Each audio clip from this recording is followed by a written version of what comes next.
நன்றி அக்கா.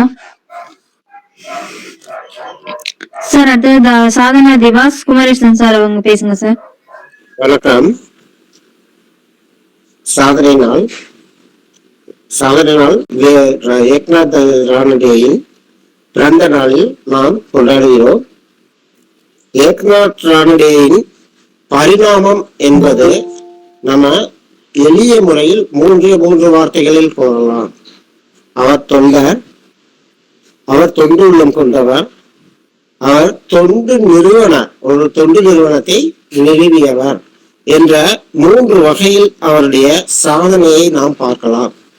தொண்டராக இருந்தார் என்பதை நாம் பார்க்கும் பொழுது 1914ஆம் ஆண்டு நவம்பர் மாதம் 19ஆம் தேதி மகாராஷ்டிராவில் அமராவதி மாவட்டத்தில் தின்கலா என்ற ஒரு சின்ன ஊர்ல ஸ்ரீ ராமகிருஷ்ண ரானடே என்பவருக்கும் ஸ்ரீமதி ராமாபாய் என்றவருக்கும் பிறந்த குழந்தை வளர ஆரம்பிக்கும் பொழுது, வளரும் போதே சீரும் சிறப்பாகவும் வீரத்துடன் வளர்ந்தது.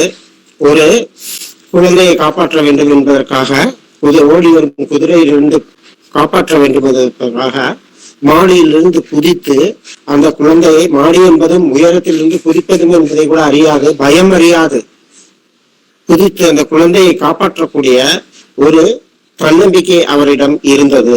அது மட்டுமல்ல, ஒரு தொண்டர் என்பவர் எப்படி இருக்க வேண்டும் என்றால் அனைத்தையும் அறிந்தவராக இருக்க வேண்டும்.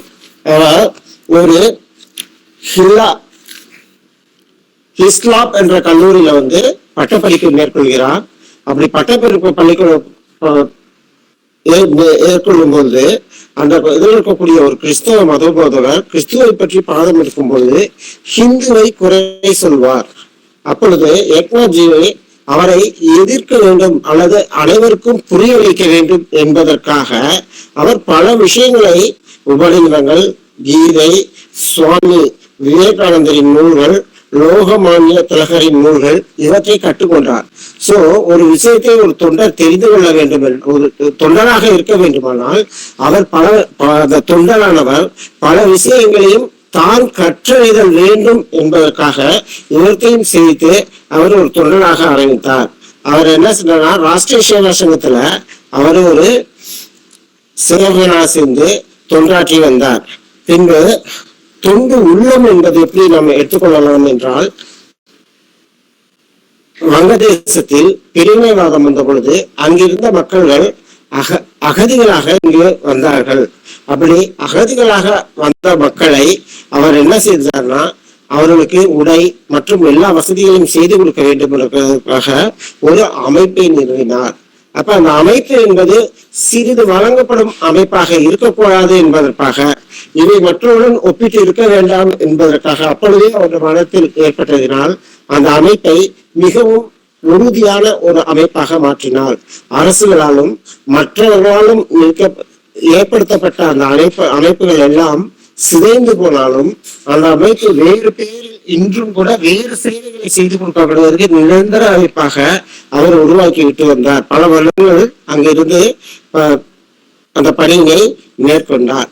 தொண்டு நிறுவனம் அப்படிங்கிறத அவர்ல பார்த்தோம்னா, எப்ப விவேகானந்தரின் 100ஆண்டு இதுக்காக கன்னியாகுமரியில் உள்ள விவேகானந்த பாறையில் ஒரு நினைவு ஆலயத்தை எழுப்ப முற்படும் பொழுது ஏற்பட்ட பல பிரச்சனைகளை சாதிப்பதற்காகவும் அதை சரி செய்வதற்காகவும் அதை தலைமை ஏற்பதற்காகவும் திரு ஏக்நாத் ரானடே அவர்களை இங்கே அனுப்பி வைக்க குருஜியிடம் கேட்கிறார்கள்.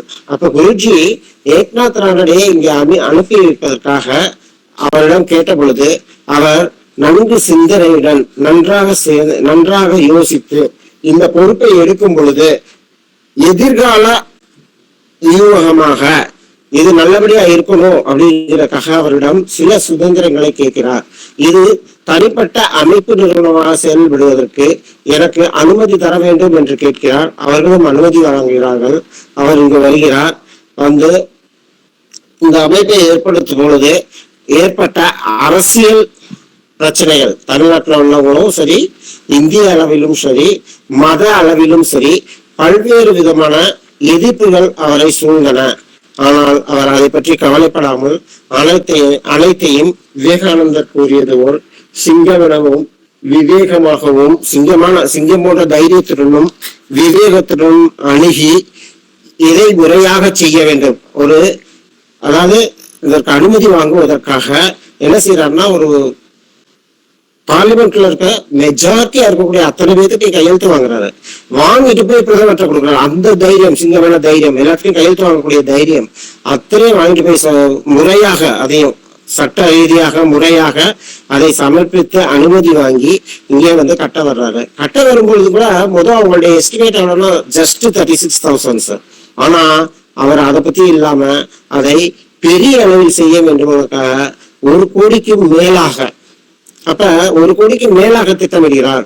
எல்லாரும் இதை எப்படி செய்ய போறோம் அப்படிங்கும் பொழுது இந்நாட்டின் ஒவ்வொரு மக்களும் இதற்கு ஒவ்வொரு ரூபாயும் 2 ரூபாயும் பங்களிப்பார்கள் என்று சொல்லி ராஷ்டிரிய சேவா சங்கத்தின் மூலமாக அதை வசூலித்து முறையாக அதை கணக்குகளை ஏற்படுத்தி முறையாக அதை பெற்று அந்த பாறை நினைவாலயத்தை கட்டி முடிக்கிறார். வெறும் பாறை நினைவாலயம் மட்டும் இருக்கக்கூடாது, அதனுடன் சேர்ந்த தொண்டு நிறுவனமும் இருக்க வேண்டும் என்பதை அவர் ஏற்கனவே முடிவு செய்திருந்தால் தொண்டு நிறுவனத்தையும் ஆரம்பிக்கிறார்.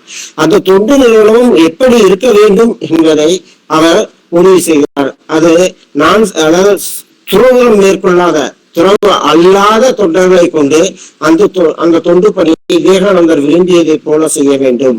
அதில் ஆண்களும் பெண்களும் பணியாற்ற முன்வர வேண்டும் அப்படின்னு என்று கூறி தொண்டாற்ற முன்வருகிறார். அப்பொழுது நிறைய பேர் சொல்றாங்க, பெண்களை வைத்து எப்படி நீங்க தொண்டு நிறுவனம் சார்ந்திருக்கிறது அவ்வளவு சிறப்பாக இருக்காது என்று கூறும் பொழுது அதை மறுத்து கூறி அதை ஆரம்பித்து அதில் வெற்றியும் கண்டார். அது மட்டுமல்ல, தன்னுடைய பணியை விவேகானந்த பாறை நிறுவனம் என்ற அளவில் நிறுத்திவிடாமல் அவருடைய தொண்டு நிறுவனம் என்பதை பாரதம் முழுவதும் ஒவ்வொரு மாநிலத்திலும் தன்னுடைய அலுவலகத்தை திறக்க வேண்டும் என்ற ஒரு உறுதியை கூறுகிறார்.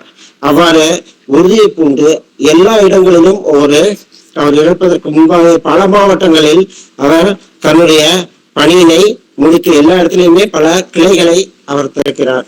இப்பொழுது பார்த்தீர்கள் என்றால் அசாமிலும் சரி இல்ல திபுர்கர்லையும் சரி பாத்தீங்கன்னா இந்த மலைவாழ் மக்கள்கிட்ட ஏகப்பட்ட பள்ளிகளுக்கு மலைகள்லயும் பல பள்ளிகளை ஆரம்பிச்சிருக்காங்க. தீவாளி அந்தமானில் ஒரு பள்ளிக்கூடம் இருக்கிறது என்று பரந்த நிலையில் அவருடைய எண்ணம் இந்த தொண்டு நிறுவனமானது இந்தியா முழுவதும் ஒரு பரந்த நிறுவனமாக நிறுவி நம்மிடையே நன்றாக பறந்து விரிந்து இருக்கிறார்.